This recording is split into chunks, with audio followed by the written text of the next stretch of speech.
to our studio. Yes, welcome. Here in Copenhagen Comic-Con. Oh, we're live. Yeah. We're live, yeah. Okay, hi.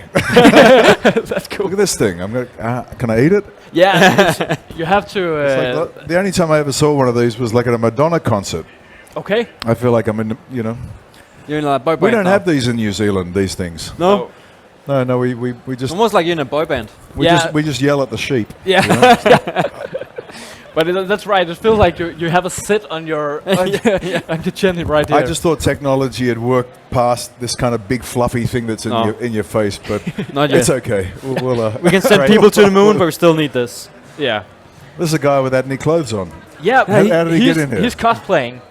Come here. Look. He's cosplaying as Check this a guy guy out. without no shirt. Yeah, it's the glasses. Hey. The glasses that made it. I had the same outfit in Spartacus. Yeah, that's right. We dressed like this. You're like the Viking version of somebody from Spartacus. Awesome. Great. I'm actually I'm the evil guy from Far Cry 5. Oh, okay. Yeah. Okay. I got it. Joseph Seed. From which one? Which one is Far it? Cry 5. Oh, Far Cry. Okay, yeah, gotcha. Cool. So that's why Cool. he isn't wearing any clothes. It's not. Okay. on a Are there daily female basis. characters in this particular show? I don't know. None that dress like him. Yeah. Cheers, brother. You too. Awesome. I can see that. I know that you wear a lot of different caps, and I can see that you have chosen one today that might be. Isn't that from Hydra? Yeah. I just I just bought it downstairs. You know. Oh, cool. I usually buy my daughter's caps. You know, Yeah. whenever I come here. So I got one for Overwatch for my Oh, daughter Huya. okay. She's a big fan of Overwatch. But then I saw this one and I don't know. I somehow thought it went with this jacket. You know. It totally does. It totally does. So You don't want to read the back of this jacket. It's probably censored for the. No, that's cool. Look, read it. Nah, It's, we don't really censor stuff like that. Can you censor that? No, we don't censor stuff in Denmark. We drink on the street. Okay. We don't mind. This jacket was made by this incredible designer in LA who makes the costumes for Guns N' Roses. Oh, cool. Okay. You know, like Slash's big top Yeah, hat yeah, and stuff yeah. like that. Yeah, so she's got this store on like Melrose Street in Yeah. Los Okay. Angeles, and I went in there and it was like I saw this jacket and I just thought it was so crazy, you know. Yeah. You want to see the back again? Yeah. Show it. Really cool. Get it right there, mother. Can we can't censor That's that. cool. No, that's Cool, fine. sorry. I It's hope fine. those kids at home are. Okay. But welcome to Comic-Con Yeah. Copenhagen. It's the second Thank time we are holding this, and I know that you have been to a lot of Comic-Cons lately. Yeah. How is this compared to other Comic-Cons? Well, you know, there's kind of like a big boom with Comic-Cons around the world. You know, they're becoming they're kind of like the supermarket in a way, you know, for the big film industry. You know, so it's a way of kind of like, I guess, merchandising and all the things that people are interested in their favorite television shows. They can go along and they can sort of walk around this environment and get a feeling of all the kind of the different popular culture kind of shows that are going on. You know, not only meet the actors and go to Q&As where we talk about our shows and we give background on how things that the fans don't know, like how we got the job or some of the funny things that go on in the background or how special effects are made, like. You know, a lot of people come up to me and they say, "Oh, they never knew that I played Azog in The Hobbit." Exactly. Yeah. And they go, "Oh, what was that? How long did it take to put the makeup on?" Yeah. You know, but of course there was no makeup because I did motion capture. Yeah. So I created the character, and then they painted over the top of me, basically. You know? But just all this information that I guess belongs to the Hollywood film industry, other shows. I see here in Denmark, which I think is a wonderful thing, that you've got your own Netflix series called Rain. Yeah, it just released yesterday. Yesterday or something. Yeah. Yesterday. And I think this is wonderful. Yeah. I mean, good on Netflix. You know, I know that they're kind of looking to tell more stories around the world. You know, to give story more international power. You know, so it's great to see a Danish show, up there and. And with all the big players on Netflix, there's a lot of great shows. Yeah. Well, why not? I mean, there's so many great there's so many individual great, production studios around the world. They just never get to the, they never get the chance to get up there into the screen. You know, exactly. so good on Netflix. Yeah. And I can't wait to see it. I only saw the poster. I was riding around. I was on my push bike riding around Denmark. Yeah. You can't avoid it. If you're anywhere in Copenhagen, you can't avoid to see a big poster of the rain. Yeah. Right, yeah. I actually saw the first episode and it's quite good. So I haven't seen it yet, but definitely looking forward to it. But it's not your first time here in Denmark.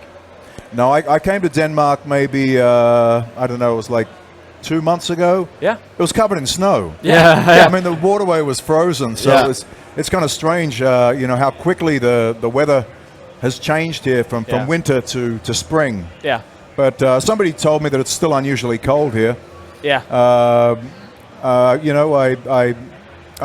think this is probably one of the most beautiful cities I've ever seen. It's very clean for starters. I think the cycling, riding around bicycles is such a beautiful part of the culture. Yeah. I mean, it keeps everybody fit. Yeah. I mean, you see guys in their business suits and they're all like, But I bet you there's a lot of competition to who has the coolest bike. Exactly. And there are some bikes in Denmark that are totally expensive, and I think it's 50,000 kroner. It's like the same as a car. Exactly. Right. It's like instead of having like Ferraris and Porsches, you've got like these. Man, look at that! Yeah, exactly. That guy has a cool bike. Yeah. What's the Rolls Royce of bikes here? That's a good question. I bet you there's a Porsche version. There's a sporty one, and I bet you there's a real classic. I think it mostly depends on what type of bike you want to ride, because sometimes you can't ride your bike all over it. What's the classic? What's the classic Dutch bike? I'm running this interview, by the way. It's fine. It's fine. It's nice not asking any questions anymore. I'm avoiding questions by asking you questions. I know it's a psychology. Reverse psychology. In Copenhagen. I'm gonna come start filming in a second, so don't you laugh.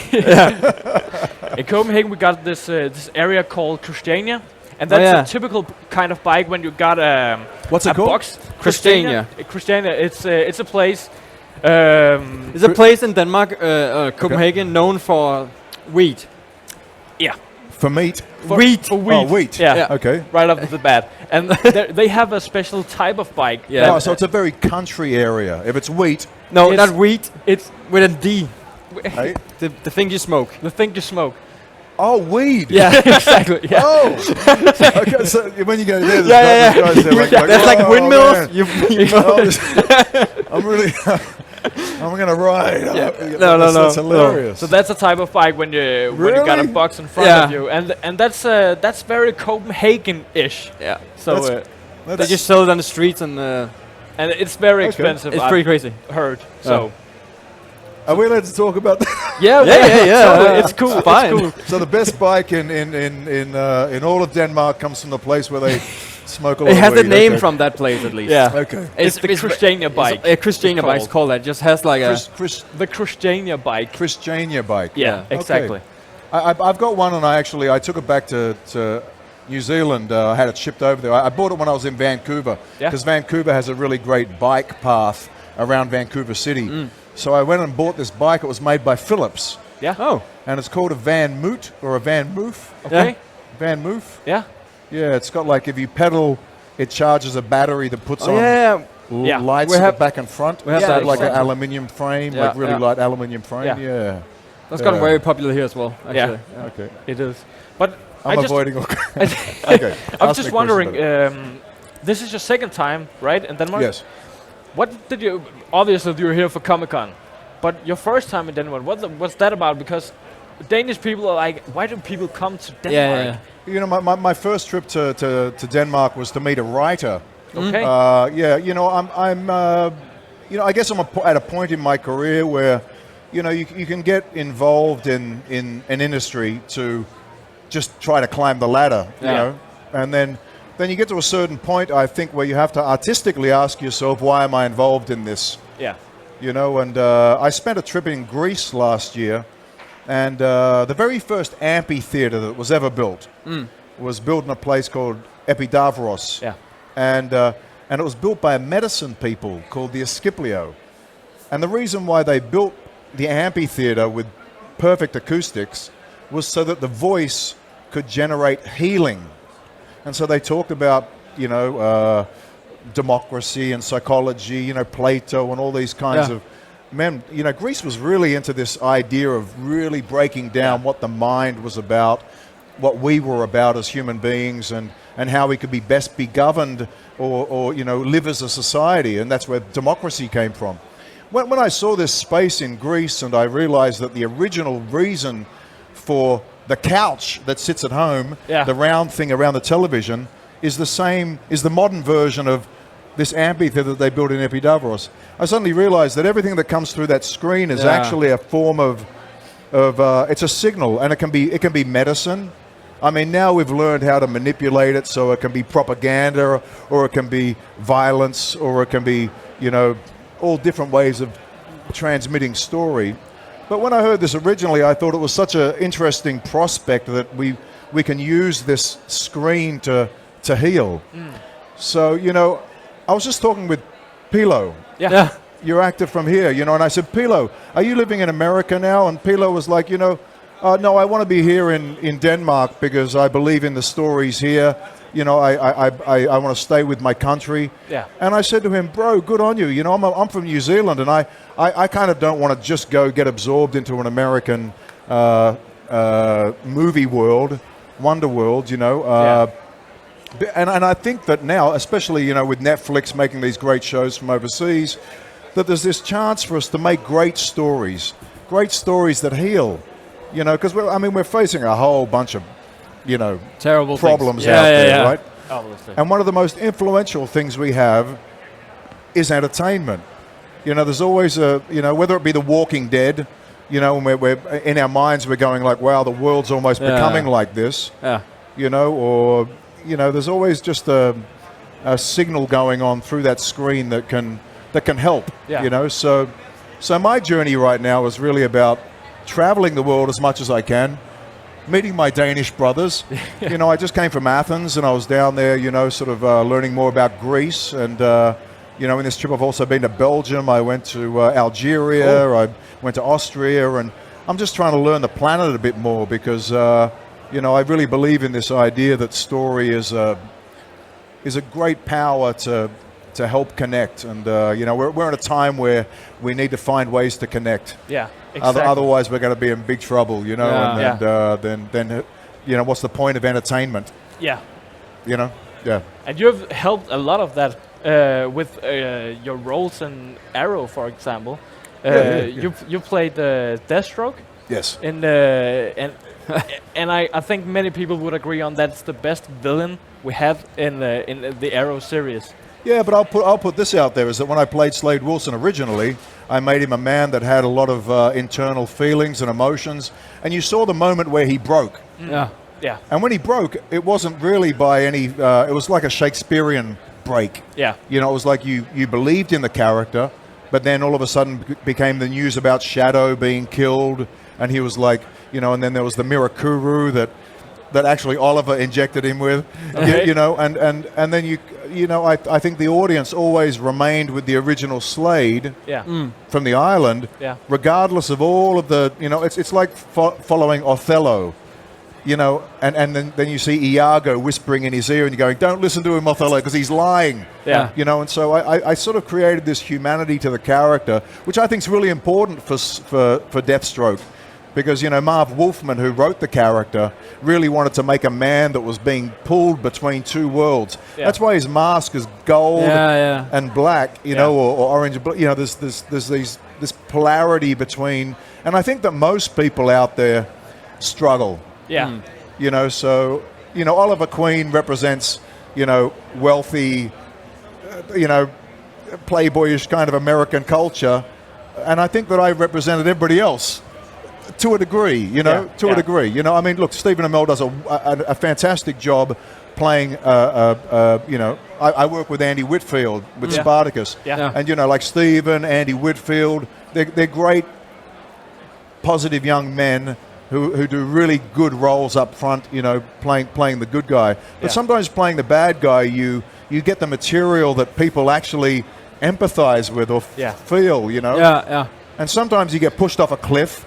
because I'll read a script and they say, okay, in the next episode you're killing Oliver's mother, and I'm like, how am I ever going to come back from that? But you'll see that in last season 6 of Arrow, Oliver came down to the prison on Lian Yu, and Slade was like, it's worn off, kid. That Mirakuru that had possessed me, it's gone. Yeah. And even though I remember the things that happened, all I can do is apologize. Yeah. Yeah. And I'm going to tell you a little story. When I was like 15, 16, and this is the reason why I'm involved in the arts, and I'll refer to Epidavros again in Greece, the healing stuff. Yeah. When I was 15, I lost both my mother and brother in 2 different car accidents. Okay, so as a kid, I had everything against me and a big hole in front of me. And there's so many ways that you can fail life at that point. Yeah. Tested to that degree, but I found the arts. I found dancing. I found music, and then I found the acting, side, and I started to perform. And whether it's Crixus and Spartacus or Slade Wilson, when it comes to those real struggling human emotion parts, I know what it feels like. Yeah. I know what it's like to be that far down, and to have to try to work your way back up. Yeah. So I always try to infuse that as my little bit of medicine that I try to relate to the people about. And when I come to conventions like this, I have people come up, like a young guy just came up to me, and I told him the story about how and he went, I lost my father as well. And he's probably a fan of my work because without knowing it, we share that similarity. Yeah. So when I'm in that moment of despair, he feels that moment of despair, but he's going like, oh, go Crixus, you can rise up, or go Slade, you'll be back, or something like that. And this is kind of, again, I'll go back to that Epidavros analogy. This is the kind of medicine. People usually say to me, oh, you played the bad guy, but I didn't really. I sort of played these great characters that had both sides of the light and dark to sort of work with as an actor. But it sounds like a very complex character. How do you prepare yourself for such a role? Say again? It sounds like a very complex character, but how do you prepare yourself for that? Well, you have to not be afraid to let it all go. Yeah. Like when you're in really intense scenes, and I know that working along with Stephen Amell, that there's this wonderful kind of like, it's like an energy that because of our original relationship on the island, the tragedy of the new relationship is what's important to the public. And I know Stephen plays, Slade. He sees Slade and he's trying to work out whether it's Slade from the old day or whether it's Deathstroke still. Yeah. But these kind of relationships that you learn to repair because you know how dark they were, but you realize that there's actually an opportunity to find common ground. I refer to today's problems in the world again. Yeah. Sometimes you can be typecast. I can be typecast in an American series because the good guy's the blonde-haired guy with the blue eyes, and I'm the dark-haired guy with the dark skin, right? Yeah.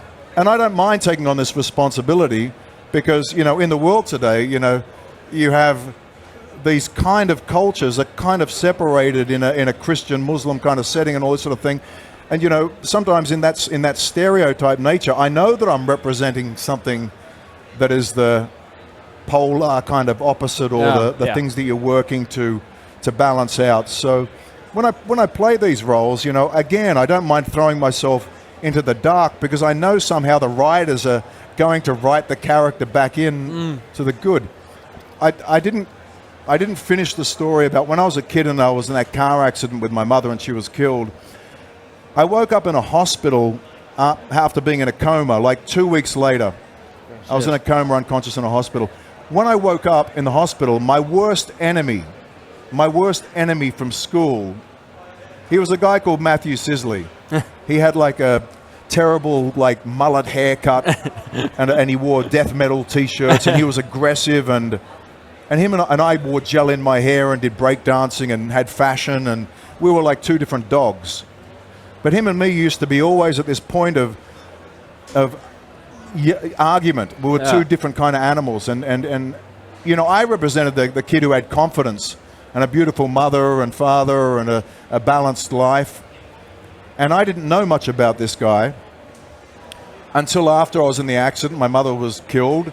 I wake up in a hospital and this guy's standing at my bedside in the hospital. And then I learn that when he was a kid, he lost his mother. Oh. And that's why he had this aggressive haircut, this attitude, clothing, and was angry. I wasn't angry because everything in my life was good.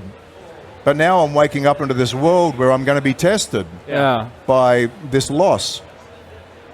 And he's ended up being my best friend throughout life. I was the best man at his wedding, and you know, a whole bunch of different things. But he, for me, he was like the pivotal turning point in my life of understanding how your enemy is really only an event away from being your friend. Now, in this world where we're facing such, you know, complex scenarios of culture and religion and all these sorts of things, I think the world doesn't realize how close we are from actually not being enemies and being friends. But the dialogue necessary for that, you know, if it's not existing in politics, then it has to exist in the arts. Because we can write this stuff and get it. You know, we're not going for. We're not going to be voted into Parliament. You know, we're actually just going to see whether the public's interested in the story we're telling. So these are the kinds of risks we can take, and that's the kind of stuff that I want to be involved in, if that makes sense. It makes sense. It's a great like look at life. Like it's very. It's a great way of seeing acting, because many times you ask people, why did you become an actor, and they would say that, oh, I have an interest in acting or movies and stuff. I want to go live in Los Angeles. Exactly. Get up on the screen. But you know what? I'm really impressed by Pilo.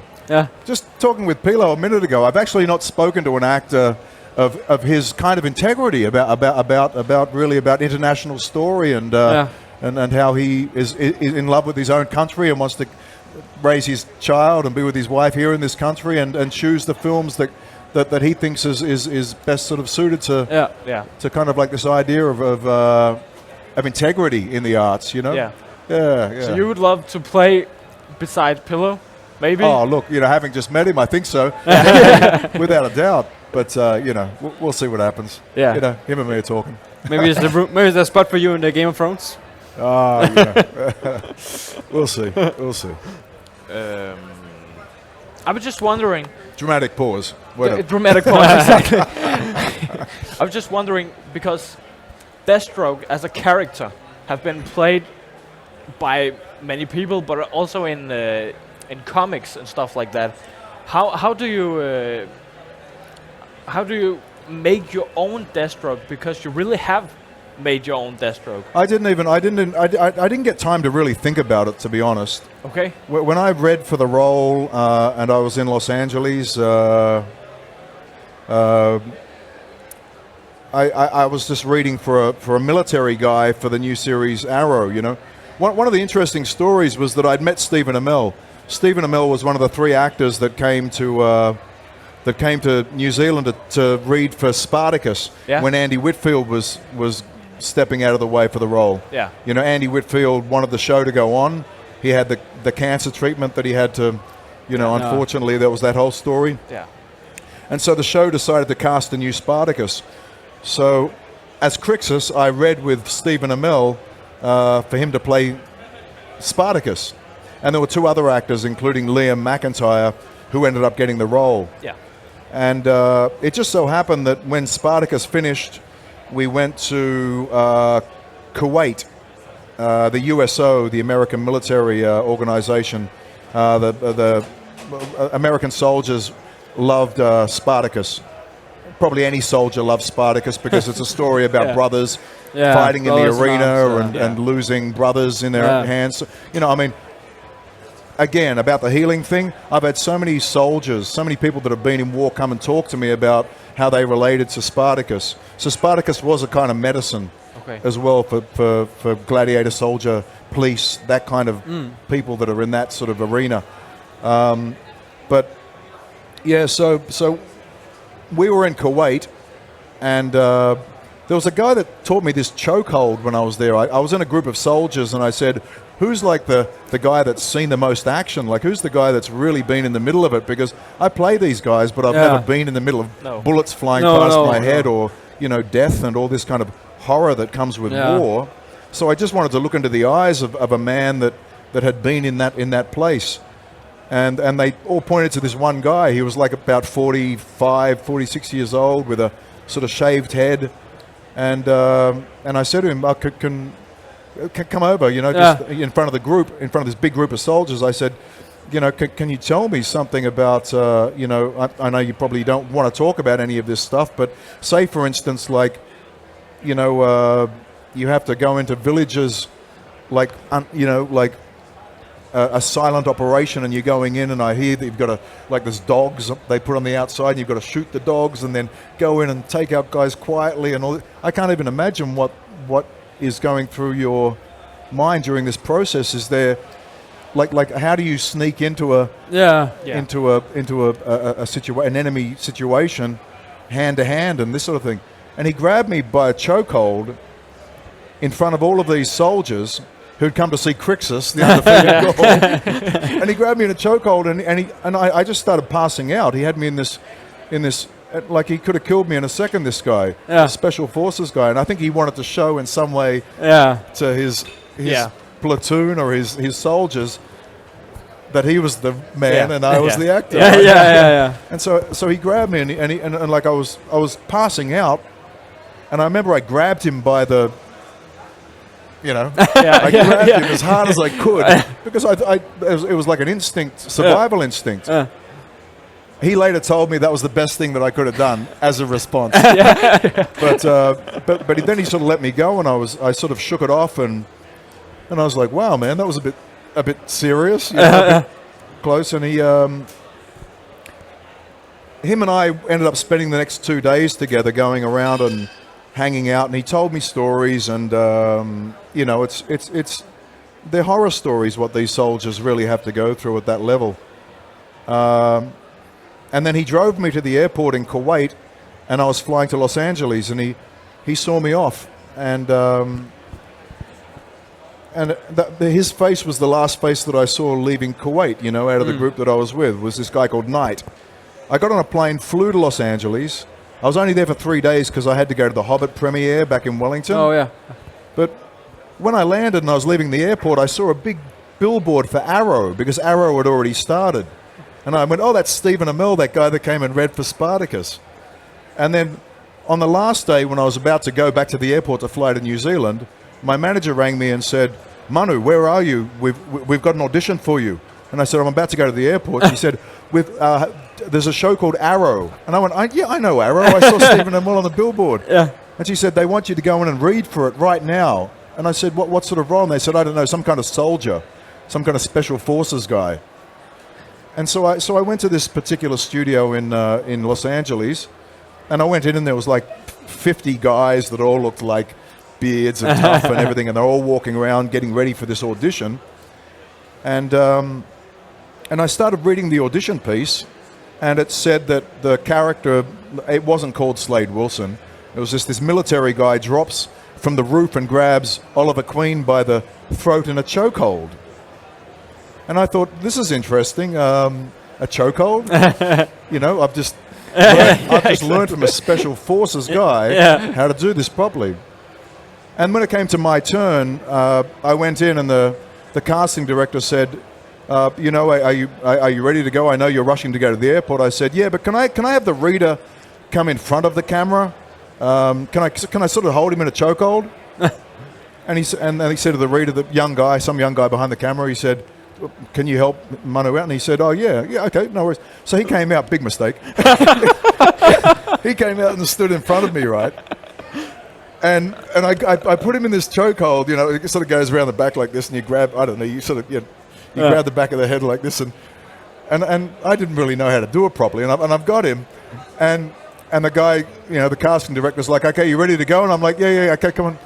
And the line went like this. He said, and action. You've got 10 seconds to tell me something I believe, kid, or I'm going to crush your throat box, or something like this, you know. And at that moment, the guy that I was holding fell unconscious onto the ground. This is my audition for Arrow. And he's on the ground, and I went to David Rappaport, the casting director. I said, "Is this part of the audition?" Because I didn't know what to, I was in the middle of the audition, right? And he said, "No, I think you choked him out." I mean, you know, of course, I was like, "Oh my God!" Yeah. And I helped this guy up, and he was okay, because I mean it's dangerous, but it sort of stops the oxygen supply, and you just get a bit lightheaded, and you know, and he passed out. But he was getting up already, and David Rappaport told him to go wash his face in the bathroom, and I thought that was the end of my audition. I thought there's no way in the world they're going to allow me to stay in this room for another second after that's happened.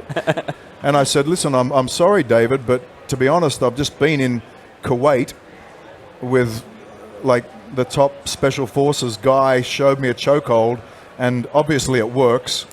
Yeah. And I didn't mean to, but I've never done it before, and that was kind of like... And David Rappaport, he looked at me and he knew I was telling the truth, for one. And I said to him, "I've just been in the real situation, and to be honest, I just wanted to bring that energy to this audition, you know." And he said, "Listen, it was perfect. I'm going to send it away, and I think you're in a chance for this role." So I went back to New Zealand. A couple of hours later, I went to the Hobbit premiere. The morning after the Hobbit premiere, I got a call from my agent, and she said, "Manu, they've just cast you as in the role for Arrow. You have to get on a plane tomorrow and fly to Canada." Well, shit. Life was just going so fast at that time. And so I went to Canada. I arrived at the airport. I had to go pick up some immigration papers at Vancouver Airport. Yeah. And I was just reaching the counter, and I got a call from my agent, and she went, "Manu, you've just been announced on entertainment, some website." And so I looked it up, and I read it out aloud. I went, "Manu Bennett cast as Slade Wilson." And I said to her, that wasn't the name of the character that I read for. Yeah. And the guy behind the immigration counter went, "You're playing Deathstroke, man." He's like, "Badass." And so, to be honest, the first time I even heard the word Slade Wilson or Deathstroke specifically was the guy behind the immigration counter who was a fan of the comics, and he told me that that's what I was playing. Yeah. And then, of course, I arrived at the studio, and they said, "We're keeping everything under wraps. We didn't want anybody to know, and the rest is kind of history." But to be honest, it was kind of like it was very I don't know. There was something quite special about having met Knight, this particular guy in Kuwait, taking his energy, going to Hollywood and having to do this performance for this particular Deathstroke character, and having all of that complexity involved in the performance, because I think that's what Deathstroke is kind of meant to be. He's meant to be this guy that's been in the thick of the action and done all that sort of stuff. And I sort of owe it to this one particular Special Forces guy from Kuwait who inspired me at that moment to go for it with the things that he had showed me. Yeah. But it worked, yeah. So a big shout out to that guy. Yeah. Absolutely, yeah. We have some There's a lot of people in the chat who loves your stories. Just want to say that. And then someone asked that... David Rappaport has that audition on tape. Yeah. I know that he does, and he's put it in some vault. He hasn't let it go yet, but it'll pop up one day. Yeah. Yeah, because we got behind the camera. I got behind, and we replayed the actual audition piece, and you saw this young guy's eye go. Poor guy. That's cool. I think we are about to wrap up, Okay, but can we just... We got this competition here. We have a competition for this game, this mouse pad actually. Okay, yep. From a game called PlayerUnknown Battleground. Okay, yep. And we've gotten people to... There's Chewbacca's signature here. Chewbacca, So, yeah. So we would love to have yours on this one as well. Absolutely, yeah, you betcha. Oh shit. Okay. You can do it wherever you want.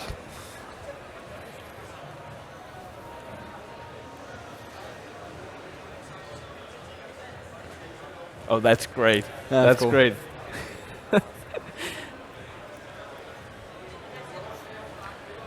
There you go. Which camera are we at? There it is, right there. Yeah. It's the Deathstroke mask. It's Cool. There we go. Cool. Thank you so much for Thank you being so here much. with us. And Oh, yeah. My pleasure. yeah, and it was great to have you here. Yeah. Yeah, to enjoy the share rest so of your much. Comic-Con. Thank you so much. And Yeah, thank you. Hope and you enjoy thank your you, stay. Denmark, for having me in your beautiful country. Yeah. Of course. Good luck in the ice hockey, the World Ice Hockey Championships. Yes.